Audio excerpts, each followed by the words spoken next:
Karachi Kings versus Quetta Gladiators, क्या expect किया जाए मुशी भाई? कंडीशंस हमें फिर उस तरह की मिलेंगी क्योंकि ऑब्वियसली 3 पिचेस ऐसी हैं जिनको सेव किया था पीएसएल के लिए स्क्वायर पे, तीनों सेंटर पिचेस जो इधर इधर बराबर बराबर है।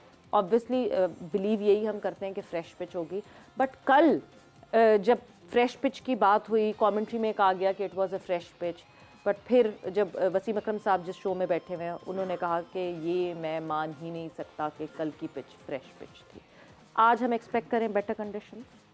देखिए, कंडीशन से पहले मैं तो ये नहीं बताऊंगा कि क्या होने वाला है, क्योंकि यहाँ पे हम प्रोडिक्शन करते हैं और वहाँ से लोग चोरी करके ना हमारे पॉइंट ऑफ व्यू से टेबल पे ऊपर जाने की कोशिश करते हैं। मैं तो ये नहीं बताऊंगा कौन क्या जीतेगी कोटा ग्लेडिएटर की। हाँ, पिच के बारे में मैं अपनी राय दे सकता हूँ। पिच के बारे में राय ये है कि आई थिंक कराची की पिचें हैं ही ऐसी। अगर हम ये कहें कि यहाँ पे बहुत फ्लैट पिचें होंगी, आई थिंक उस साल को हमें याद करना चाहिए। वो भी स्कोर इसलिए 200 पे 200 हो रहा था शाम के वक्त क्योंकि ड्यू फैक्टर की वजह से वो पिच गीली हो जाती थी थोड़ी सी, और उसके उस पड़ने के ऊपर बिल्कुल फ्लैट हो जाती थी, और फ्लैट होने के बाद ना स्पिन होता था ना बॉल स्विंग होता था, तो ठा ठा चिक्के पड़ रहे थे। ड्यूरिंग एसपीएल कह रहे हैं या नहीं, हाँ, पिछला सीजन पीएसएल। बट अभी हमने ड्यूरिंग एसपीएल देखा, सिंध प्रीमियर लीग जो हुई है कराची में, हमें हाई स्कोरिंग मैचेस दिखे हैं वहाँ। उसकी रीज़न क्या थी? क्या? ऑस पड़ रही थी उन दिनों में, ऑस पड़ रही थी, इफ यू रिमेंबर, क्योंकि हम सारे उधर ही थे, तो ऑस पड़ने से पिच के अंदर जो फ्लैटनेस थी ना वो हो गई थी। ठीक है। और थोड़ा सा जब मॉइस्चर होता था वो स्पिन होना शुरू हो जाता था। सो आई थिंक ओवरऑल कराची की विकेटों से हमें ये एक्सपेक्ट करें कि ये बहुत लाहौर की तरह खेलेंगे कंसिस्टेंटली, ऐसा नहीं होना। हाँ। यहाँ पे तो जो टॉस जीतेगा उसको एडवांटेज मिले ही मिलेगा, ये पक्की लिखी बात है। क्योंकि वो जो पहला टाइम होता है ना, वो थोड़ा सा पिच ना स्लो साइड पे फंस के खेलता है और ऑन दी आप अच्छी शॉटें नहीं मार सकते। कल भी अगर देखा जाए सेकंड इनिंग्स में मीर हमजा के 2-3 ओवरों में उन्होंने निकल के मारी हैं और दोनों तरह खड़े खड़ी हो गई थी, छिक्के नहीं गए थे वो, इसलिए खिंची हुई लाइन लेंथ वाली बॉल पर जैसे थोड़ा सा टाइम हुआ है, वो तो कोई कैच वक्त पकड़ने वाला नहीं था इर्द गिर्द, इसलिए बचत हो गई। आई थिंक कल fielding once again, you know, fielding standards is getting very very disappointed. वो है नहीं हो, पिच को ना देखें, आई थिंक अपने प्लान को एग्जीक्यूट सही करें। प्रोफेशनल टीमें हैं दोनों, अपने स्किल लेवल पे अपनी टीमों के साथ अपने स्किल लेवल से टीमों को हराएं।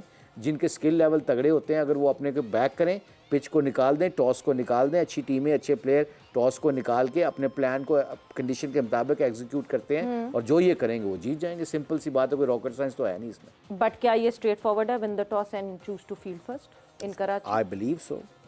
लगता तो ऐसा ही है। मतलब जितनी भी टीमें हमने देखा, वो जो लीग करके आए थे हम, वो उस लीग में भी देखा सेकंड टाइम पे जो खेलते थे उनको फायदा हो रहा था। बिल्कुल। तो आई थिंक फिर भी हैविंग सेड दैट, गुड टीमें, the good teams they don't rely on toss, they think okay we good enough to beat them even we lose the toss. So I think mindset ये change करना बहुत जरूरी। ठीक है मुझे भी, जैसे ये सुबह भी हम बात दोपहर में भी कर रहे थे, ये जो कराची में शायकीन कम है या और बड़े शहरों में, आप समझते हैं कि जैसे सवेरा ने 2025 की चैम्पियंस ट्रॉफ़ी की भी मेज़बानी की बात की, पीएसएल में हम कई बरसों से लाहौर, मुल्तान, रावलपिंडी और कराची में हैं, हम क्यों उस तरफ नहीं देख रहे कि जो छोटे शहर हैं निस्बतन हमारे, हम वहाँ पर जो बुनियादी ढांचा है उसको खड़ा करें, स्टेडियम्स को बेहतर करें।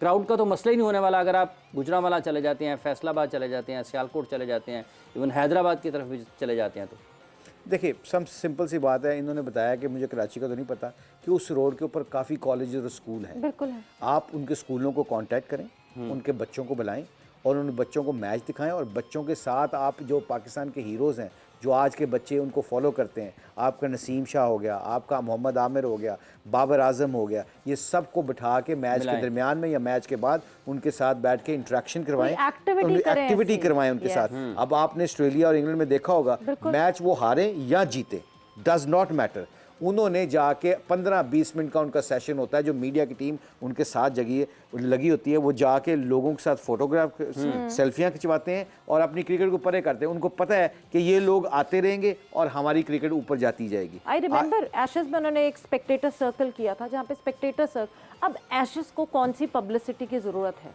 मगर शायद हमारे यहाँ समझा जाता है क्रिकेट को कौन सी पब्लिसिटी की जरूरत है, होता जाएगा, लोग खुद ही आते जाएंगे।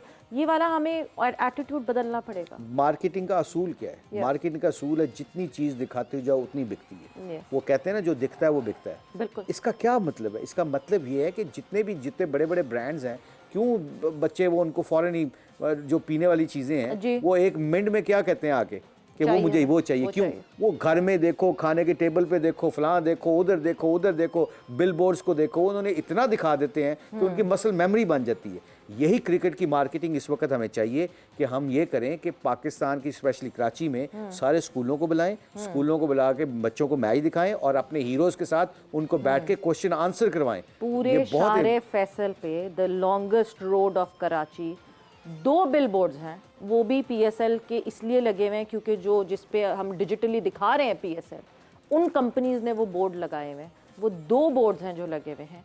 फिर उसके बाद एक और वो जो सोलर कंपनी है, उन्होंने सिर्फ स्टेडियम के सामने एक जगह कहीं पे थोड़ी सी पीएसएल की पब्लिसिटी के लिए, अदर देन दैट पूरे कराची में कहीं भी पीएसएल के बिल बोर्ड्स नहीं हैं। आप एक बात देखिएगा, इस प्रोग्राम के तवस्सुल से ये बात करनी चाहिए हमें, जब आपका फेलियर आता है ना तो आप अपनी मिस्टेक से सीखते हो। बिल्कुल ये बहुत अलार्मिंग सिचुएशन है पीएसएल के लिए, क्रिकेटिंग स्किल के पॉइंट ऑफ व्यू से भी बिल्कुल। और ऑर्गेनाइजेशन पॉइंट ऑफ व्यू से कि मार्केटिंग हम ये तसव्वुर ना करें कि पीएसएल आएगी और लोग उतने ही तरीके से देखेंगे, क्योंकि न्यूजीलैंड से जैसे ही मोमेंटम बना, पाकिस्तान टीम हार के आई, ये मोमेंटम अभी तक लोगों के माइंडसेट में चल रहा है। Very याद रखिएगा मेरी Very बात, true. क्योंकि आपके इंटरनेशनल क्रिकेट अच्छी तगड़ी रहेगी तो आपका पीएसएल तगड़ा रहेगा। बिल्कुल। ब्रेक का टाइम तो नहीं है? नहीं, हम नहीं। प्रेडिक्शन से कौन क्या क्या सीखेगा, क्योंकि प्रेडिक्शन की तरफ जाना जरूरी, वक्त कम, मुकाबला सख्त। जल्दी से कल की प्रेडिक्शंस देखते हैं। Karachi Kings versus Islamabad United. Karachi वाले के साथ हूँ मैं जी आज। ठीक है जी, कराची किंग्स का को वोट किया है आज लाला ने। जी मुझे मैं शाहिद के साथ हूँ, मैं दोस्ती निभाता हूँ, मैं भी आपके हाफिज कराची your team। किंग्स। यार मतलब ये तो सबने कराची किंग्स चूज कर लिया है। I will not go out of the box, Karachi Kings for me as well. Momin ने भी कराची किंग्स पिक की हुई है, so it is Karachi Kings all house, जोर का जोड़। और पीजे मीर साहब ने भी कराची किंग्स चूज की हुई है।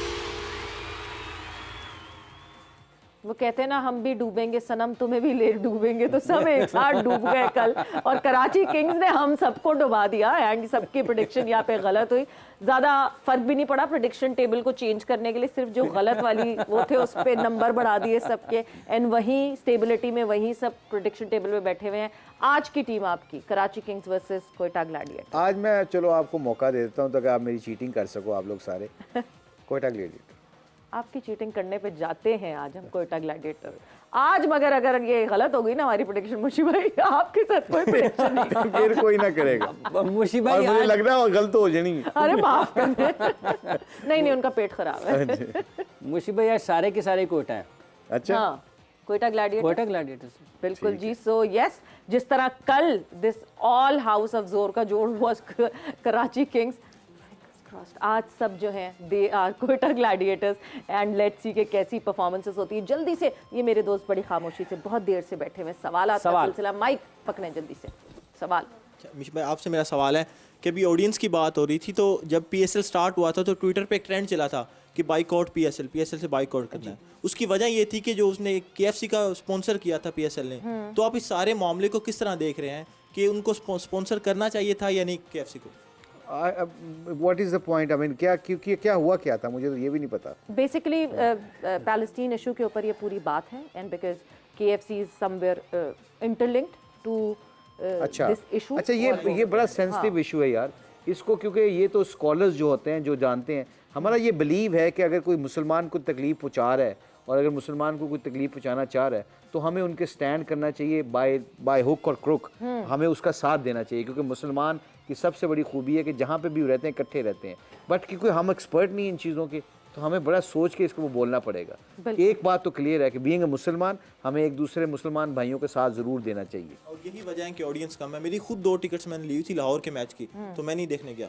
सिर्फ यही है कि भाई वो उसने केएफसी को स्पॉन्सर किया, तो इस वजह से मैं खुद नहीं गया। बट आपको नहीं लगता आप अपनी पीएसएल ब्रांड को डैमेज कर रहे हैं इस तरीके से? वो भी तो हमारी अपनी। लेकिन देखें ना, उन्हें भी तो एहसास होना चाहिए ना लोगों का। This is a very long debate. ये जो है वो बिल्कुल सही कहा कि एक कोई मुस्लिम स्कॉलर जिसको पूरी नॉलेज हो, जो इस बारे में बता सके और बेहतर राह दिखा सके, क्योंकि हम सोशल मीडिया के ट्रेंड्स पे इतने बहाव में बह जाते हैं कि बाकी चीज़ों को और हैंडल नहीं कर पाते। अगला सवाल जी। अस्सलाम वालेकुम। मैं आपसे पूछना चाहती हूँ कि डिपार्टमेंटल क्रिकेट जो है वो बहुत से खिलाड़ियों या फर्स्ट क्लास प्लेयर को ज़रिया मुआश मुहैया करती थी, तो इसके ख़त्म हो जाने के बाद क्या क्रिकेटर्स ने सफ़र किया या उनमें मायूसी फैली? उसके बारे में आपको? हाँ, बहुत ज़्यादा लोगों को जॉब नहीं मिली, पैसे कमाते थे वो डिपार्टमेंट क्रिकेट से। वो इसलिए बंद की गई कि क्रिकेट को इम्प्रूव करने के लिए कहा गया कि जी क्रिकेट हमारी तगड़ी हो जाएगी इस तरह।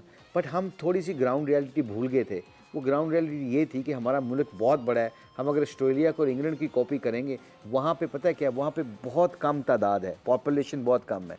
और अगर कोई बंदा क्रिकेट खेलना भी चाहता है और वो अफोर्ड नहीं करता, तो गवर्नमेंट उनको सोशल सिक्योरिटी के माध्यम में पैसे देती है। वो उनको $300-400 उनको मिलता है महीने का, तो वो $300-400 के ऊपर अपने बैट पैड खरीद सकते हैं। यहाँ पे हमारा कोई ऐसा सिस्टम नहीं है। तो एक गरीब का बच्चा कैसे खेल सकता है अगर उसके पास नौकरी ना हो? वो अपने कपड़े नहीं ले सकता, अपने बैट नहीं ले सकता। तो आई थिंक ये एनवायरनमेंट के ऊपर डिपेंड करता है कि आपकी एनवायरनमेंट और आपकी सिचुएशन कैसी है। हमारी सिचुएशन के मुताबिक डिपार्टमेंट क्रिकेट उस वक्त तगड़ी थी, वहाँ पर अच्छे प्लेयर निकलते थे। जब मेंटली आप रिलैक्स हो जाते हो कि अब मेरे पैसे आ जाएंगे, मैं अपने माँ बाप को, अपने बहन भाइयों को ये तनख्वाह दे दूँगा, फिर मैं एक्सेलरेट कर लूँगा, आगे निकल जाऊँगा। कुछ लोगों ने जिन्होंने नहीं खेलना होता, वो उनको नौकरी मिलती, वो सुस्त हो जाते हैं, वो फिर आगे नहीं बढ़ सकते। तो ये डिपेंड करता है, वेरी करता है अपनी अपनी सोच के ऊपर। तो मेरा ख्याल है डिपार्टमेंट क्रिकेट से फ़ायदा हो रहा था, नुकसान नहीं हो रहा था।